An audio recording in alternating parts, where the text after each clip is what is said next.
right, let's talk about your Canon camera. I bet there's a ton of power hidden inside it that you're not even using. Today, we're going to change that. We're going to dive into some essential settings that, honestly, most people never even touch. And trust me, it's going to completely transform the way you shoot. But before we get into the nitty-gritty, let me ask you something. Is your camera lying to you? I know, it sounds a little dramatic, right? But that picture you see on the back of your screen? Yeah, it's not telling you the whole story about the photo you're actually taking. So let's break that down. See, the default settings on your camera, they're designed to make everything look nice and punchy, but not necessarily accurate. And that's a problem, because it can trick you into thinking your highlights are totally blown out or your colors are all wrong, when in reality, the data you've captured is perfectly fine. The good news? We can fix this. A few simple changes are all it takes to get an honest preview and really take back control. All right, so let's start from the ground up. First up, we're going to talk about perfecting your image foundation. This is all about the file format and picture style, two settings that are basically the bedrock of every single photo you take.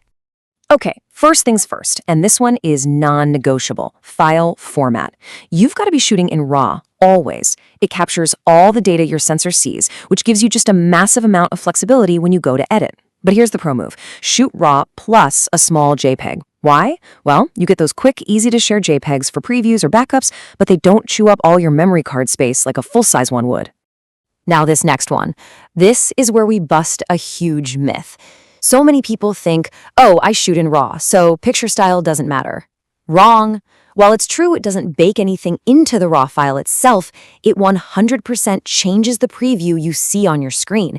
And that preview, that's what you're using to make every single decision about your shot. So let's look at the difference here. On the left, that's your default standard style. It's all high contrast and saturated. It looks kind of cool, sure, but it's a liar. It'll make you think you've clipped your highlights when there's actually plenty of detail still there. Now, look to the right. That's neutral style.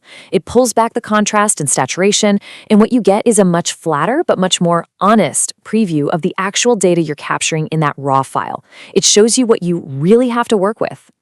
And this leads to a super important tip for when you get to the editing stage. You know when you bring your photos into Lightroom and it automatically applies that Adobe color profile?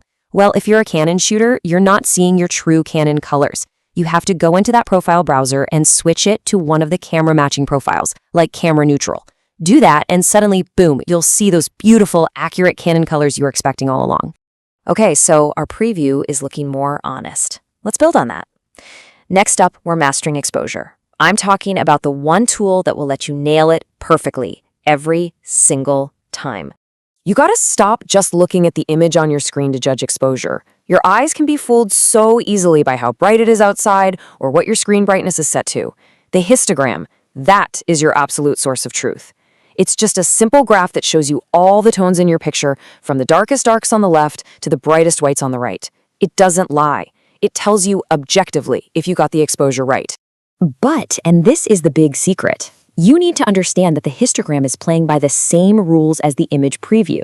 It's showing you a graph of that punchy, contrasty JPEG preview. It is not showing you a graph of the actual raw data. In fact, you can never see the true raw data on your camera. So what does that actually mean for you when you're out shooting? It means you have way more wiggle room than you think. When that histogram looks like your highlights are pushed right up against the edge, what we call clipping, your RAW file almost certainly has another 2/3, maybe even a full stop of extra highlight detail that you can easily pull back in post. Okay, so knowing this leads to two totally different ways of thinking for photos versus video. For photos, you actually want to play it safe and underexpose just a tiny bit, maybe a third of a stop. Why? To protect those highlights. Canon files are amazing at recovering detail from the shadows. For video, though, you do the exact opposite. It's a technique called expose to the right, where you push your exposure as bright as you possibly can without clipping the whites. This gives you much cleaner shadows and better color when you go to grade your footage. Awesome, so our color is accurate, our exposure is dialed in, now we're ready to talk about the fun stuff, nailing your focus and composing a beautiful shot. Let's get into the settings that give you total control.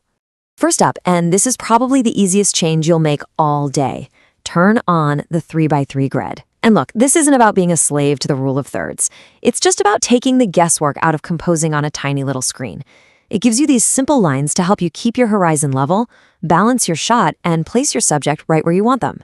It's such a simple change, but man, it makes a huge difference. Now, this next tip is a total game changer. Seriously. Out of the box, your camera focuses when you have pressed the shutter, right? We're going to kill that. We're setting up what's called back button autofocus. All this does is move the job of focusing to that AF on button on the back. By separating focusing from taking the picture, you get this incredible level of control. You can focus once, then recompose and shoot as many times as you want without the camera trying to refocus every single time. All right, 2 more super quick but powerful AF tweaks for you. First, stop leaving subject detection on auto. Just don't do it. If you're shooting people, tell the camera you're shooting people.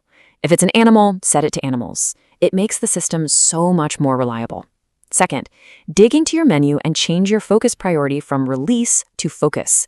This is huge. It basically tells your camera, do not fire the shutter unless you are 100% sure you've nailed the focus. Your number of sharp photos, your keeper rate, is going to go way, way up. Okay, let's switch gears and talk about video. And like we hinted at earlier, shooting great video requires a completely different approach and a totally different set of settings if you want to get those truly cinematic, professional-looking results. First, for that cinematic quality, you have to be shooting in a log profile. On a Canon, that's going to be C-Log2 or C-Log3.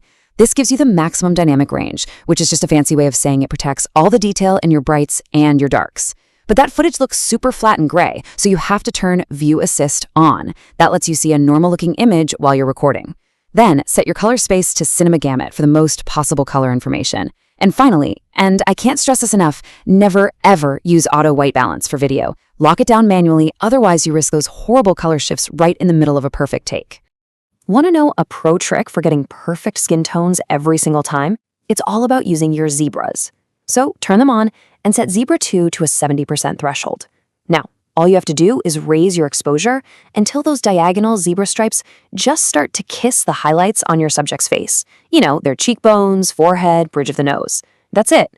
That puts their skin right in that perfect exposure sweet spot. 1/8. What on earth could this tiny little fraction possibly have to do with getting better video? Well, it's one of the best hidden settings on your camera.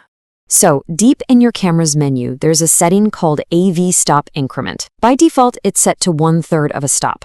I want you to change it to 1/8. This is an absolute hidden gem. It lets you make these tiny, super fine, and really smooth adjustments to your aperture while you're recording. It basically turns your lens into a declicked cinema lens, so you don't get those clunky, obvious jumps in brightness when you're adjusting exposure. Phew. Okay, so we've just gone through a ton of really powerful settings. But let's be real, nobody wants to go digging through 7 layers of menus to find them every time you shoot.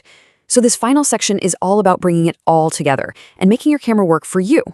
And this is where the My Menu tab becomes your absolute best friend. You can basically build your own custom menu page. So take all those things we just talked about, or anything else you change often, and add them here.